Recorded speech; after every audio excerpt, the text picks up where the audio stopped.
Hola, soy Silvia Salgado. Bienvenidos a Érase una red, un podcast producido y creado por Jai Coruña que aborda el eterno debate entre ciencia, tecnología y humanismo.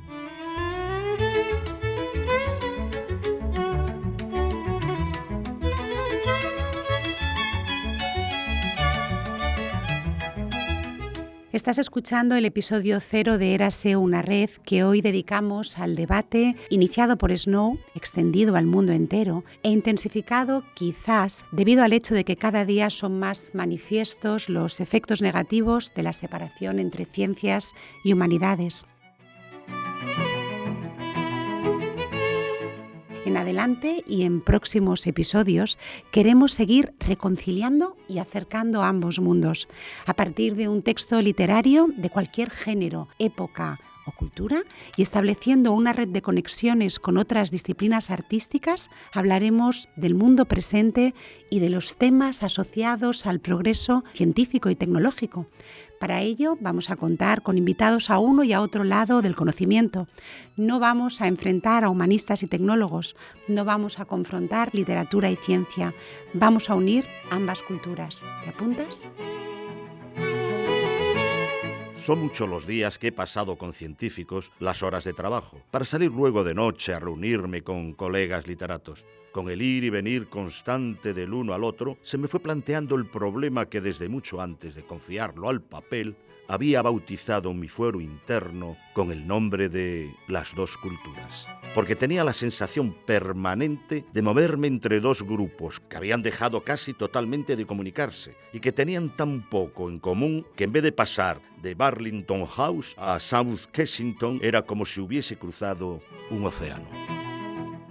El físico y novelista inglés Charles Percy Snow le había preguntado en alguna ocasión a sus colegas de la cultura clásica, a los escritores, a los intelectuales, si eran capaces de comprender o entender la segunda ley de la termodinámica. Y la respuesta no es que hubiera sido negativa, sino que habría sido además fría y distante. Y de igual manera le había preguntado a sus colegas tecnólogos, a los científicos, a sus compañeros de oficio, si habían leído alguna vez a Shakespeare. Alguno, con suerte, había intentado leer a Dickens y Snow se había llevado las manos a la cabeza diciendo, vamos a ver, como si Dickens fuera un escritor esotérico o fuera difícil de leer, poco comprensible. Esta anécdota la recogía Charles Percy Snow en la lectura RIT.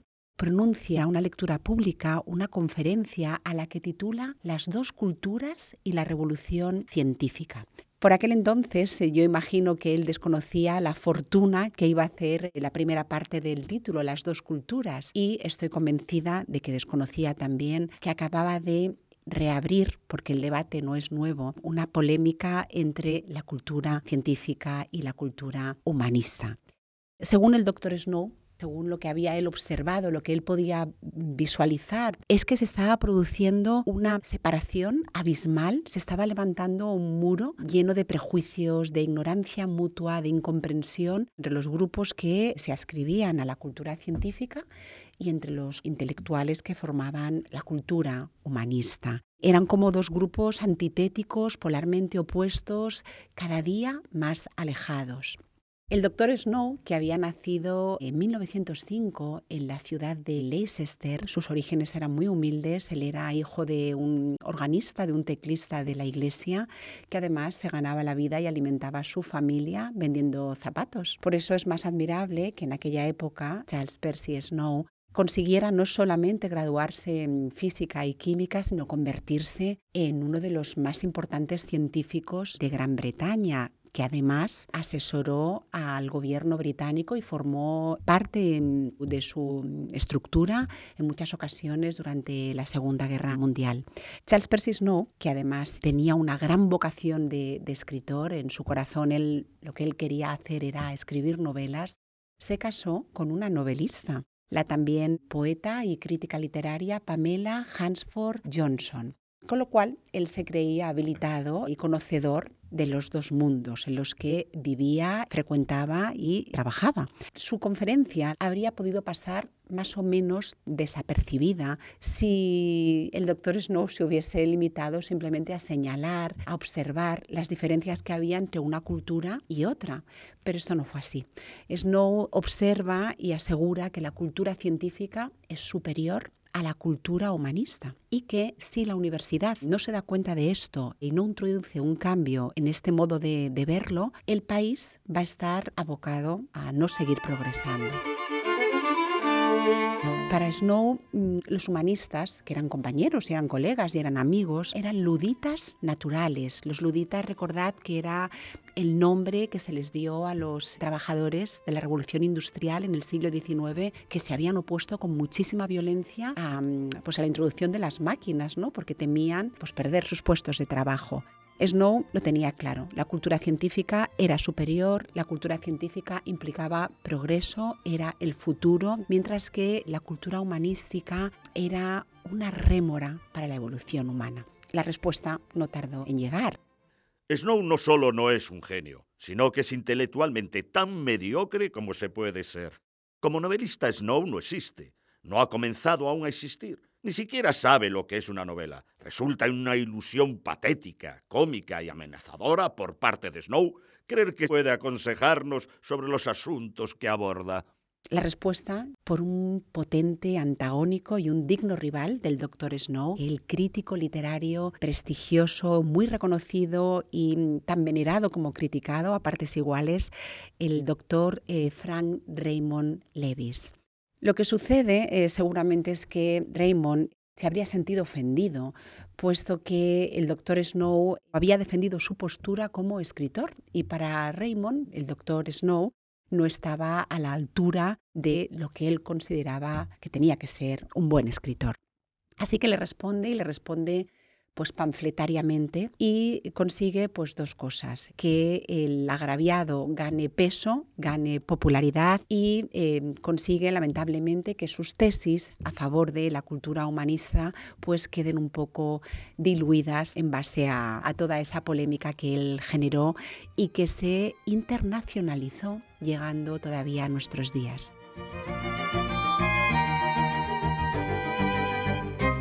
El doctor Lewis decía que no podíamos menospreciar el humanismo, que una sociedad que prescindiera de la cultura humanística estaba totalmente abocada al precipicio y que el humanismo, el arte en general, que tenía muchísima más importancia porque era anterior a la ciencia y además la precedía. El doctor Lewis también tiene una historia muy singular. Nació en Cambridge, de hecho tiene una vinculación muy especial con esta ciudad hasta que falleció. Fue paramilitar en la Primera Guerra Mundial, además de escritor, de crítico literario, de profesor y académico en la Universidad de Cambridge. Es curioso porque él en sus clases defendía muchísimo la obra de Shakespeare, pero se dice que cuentan sus alumnos que en las tutorías despreciaba gran parte de Otelo, ¿no? Imaginaos, eso en aquella época era como una herejía, ¿no? Lo que es curioso es que ni el Dr. Snow ni el Dr. Lewis, en respuesta al Dr. Snow, le dieran reconocimiento a sus ilustres predecesores, porque como os contaba al principio, el debate no era nuevo. Es un debate que ya se había iniciado en el siglo XIX, también en Inglaterra, por el biólogo Thomas Henry Huxley y el poeta y escritor Matthew Arnold. Si bien estos ilustres predecesores, un siglo antes, habían sido mucho más respetuosos y mucho más educados el uno con el otro. Y ambos pedían lo mismo. El biólogo Huxley lo que pedía era dar más preferencia y dar más incidencia a la ciencia en las universidades, y el poeta Matthew Arnold decía que cualquier hombre instruido debería tener la literatura como base. En esta edición que encontré de Las dos culturas hay un prólogo muy enriquecedor del doctor Salvador Masip, que nos cuenta que lo de las dos culturas realmente es una invención de la sociedad moderna, porque antaño la cultura era una sola. De hecho, los estudios de ciencias naturales estaban incluidos dentro de la filosofía. Y solo cuando esos estudios se vuelven más complejos a raíz de la revolución científica del siglo XVII, se separan. Pero siempre había habido una sola cultura. Y esto de las dos culturas, nos explica Masip, lo que ha producido ha sido pues que haya guetos y que haya una separación del conocimiento, y nos ha privado pues de tener un conocimiento como más global. Snow trató de zanjar la polémica que se había abierto con Lewis publicando un nuevo libro de título Las dos culturas, una segunda mirada, en el que de un modo optimista habla de la creación de una tercera cultura entre intelectuales y científicos que promueva el diálogo y la comunicación entre las dos culturas. Años más tarde, en 1995, el escritor y editor norteamericano John Bruckman recoge la idea de la tercera cultura y tiene la acertada idea editorial de escribir un libro, La tercera cultura, más allá de la revolución científica, donde invita a personas vinculadas a mundos muy diferentes para que establezcan un diálogo y cambien. Les pide Bruckman que utilicen un lenguaje mucho más asequible para que el conocimiento, en definitiva, pueda llegar al público en general. Sin embargo, en la segunda década del siglo XXI en la que nos encontramos, este proceso de convergencia entre la cultura científica y la cultura humanística no se ha producido tan rápidamente como pretendía y como esperaba nuestro doctor Snow. Y todavía pues, hay una gran falta de comunicación entre ambas disciplinas. Por suerte, hoy son muchos los ejemplos transgresores de escritores y científicos que se ubican a un lado y a otro y que se sienten cómodos en las dos culturas. En Érase una red, en este podcast, vamos a tratar de darles voz a todos ellos. En nuestro próximo episodio nos iniciamos con El extranjero, un clásico atemporal publicado en 1942 y una de las obras clave del pensamiento existencialista. Su autor, Albert Camus, fue sin duda uno de los grandes pensadores del siglo XX.